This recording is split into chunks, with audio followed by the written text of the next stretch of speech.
Happy Christmas. December മാസത്തിൽ ഈശോയുടെ ജനന തിരുനാളിൽ നമ്മൾ ഒരുങ്ങുമ്പോൾ നമ്മൾ ആരെ കണ്ടാലും വിഷ് ചെയ്യുന്നതാണ് ഹാപ്പി ക്രിസ്മസ് എന്ന്. ഈശോയുടെ ജനന തിരുനാളിൻ്റെ സന്ദേശം നമുക്കറിയാം, ക്രിസ്മസിൻ്റെ സന്ദേശം നമുക്കറിയാം. ശാന്തിയുടെയും സമാധാനത്തിൻ്റെയും സന്തോഷത്തിൻ്റെയും തിരുനാൾ. എൻ്റെയും നിങ്ങളെയൊക്കെ ജീവിതത്തിൽ സന്തോഷം നിറയേണ്ട സമയമാണ്. കാരണം നമുക്കായി ഒരു രക്ഷകൻ ഇതാ പറഞ്ഞിരിക്കും. ആ സന്തോഷം നമ്മൾ അനുഭവിക്കുമ്പോൾ, ആ തിരുനാൾ നമ്മൾ ആഘോഷിക്കുമ്പോൾ, ഈ സന്തോഷം നമ്മൾ എല്ലാവരിലേക്കും പറയുന്ന വാക്കുകളാണ് ഹാപ്പി ക്രിസ്മസ്. ഈ നാളുകളിൽ നമ്മൾ എവിടെയെങ്കിലുമൊക്കെ ചെന്ന് കഴിയുമ്പോൾ, ആരെങ്കിലുമൊക്കെ കാണുമ്പോൾ, ഏതെങ്കിലും കടയിൽ നിന്ന് സാധനമൊക്കെ മേടിച്ച് കഴിയുമ്പോൾ അവരുടെ മുഖത്ത് നോക്കി പുഞ്ചിരിച്ചുകൊണ്ട് ഹാപ്പി ക്രിസ്മസ് എന്ന് പറയും. ഒരു വേള അവർ നന്നായിട്ട് ചിരിച്ച് നമുക്ക് തിരിച്ച് വിഷ് ചെയ്യും. അപ്പോൾ ഒരു സന്തോഷം അവിടെ വിരിയുന്നു.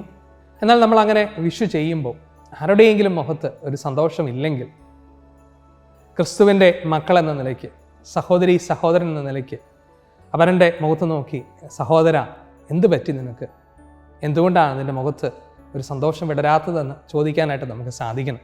ക്രിസ്മസിനായിട്ട് ഒരുങ്ങുമ്പോൾ മറ്റുള്ള ഒരാളുടെ ജീവിതത്തിലേക്ക് നമ്മൾ ഹാപ്പി ക്രിസ്മസ് എന്ന് പറയുമ്പോൾ അവൻ്റെ ജീവിതത്തിൽ സന്തോഷമില്ലെങ്കിൽ, അവനത് സന്തോഷത്തിൻ്റെയും സമാധാനത്തിൻ്റെയും ശാന്തിയുടെയും ക്രിസ്മസ് അല്ലെങ്കിൽ, അവൻ്റെ മുഖത്ത് നോക്കി പുഞ്ചിരിച്ചുകൊണ്ട് ഹാപ്പി ക്രിസ്മസ് എന്ന് പറയുമ്പോൾ അവൻ്റെ മുഖത്ത് ആ സങ്കടം നമ്മൾ കണ്ടാൽ അല്പനേരം അവൻ്റെ മുമ്പിൽ അവന് വേണ്ടി സമയം ചെലവഴിച്ച് സഹോദരൻ്റെ ദുഃഖം എന്താണ് എന്നോട് പറയൂ എന്ന് പറയാനുള്ള ഒരു വലിയ മനസ്സ്, ക്രിസ്തുവിൻ്റെ മനസ്സ് നമുക്ക് പേറാം.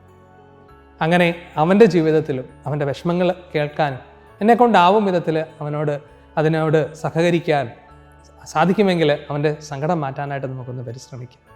ക്രിസ്മസിനായിട്ട് ഒരുങ്ങുമ്പോൾ വെറുതെ ഹാപ്പി ക്രിസ്മസ് എന്ന് പറഞ്ഞ് കളയാതെ അവരുടെ ജീവിതത്തിലും എൻ്റെ ജീവിതത്തിലുള്ള എൻ്റെ മനസ്സിലുള്ള അതേ സന്തോഷം പകരാനായിട്ട് നമുക്കൊന്ന് ശ്രമിക്കാം.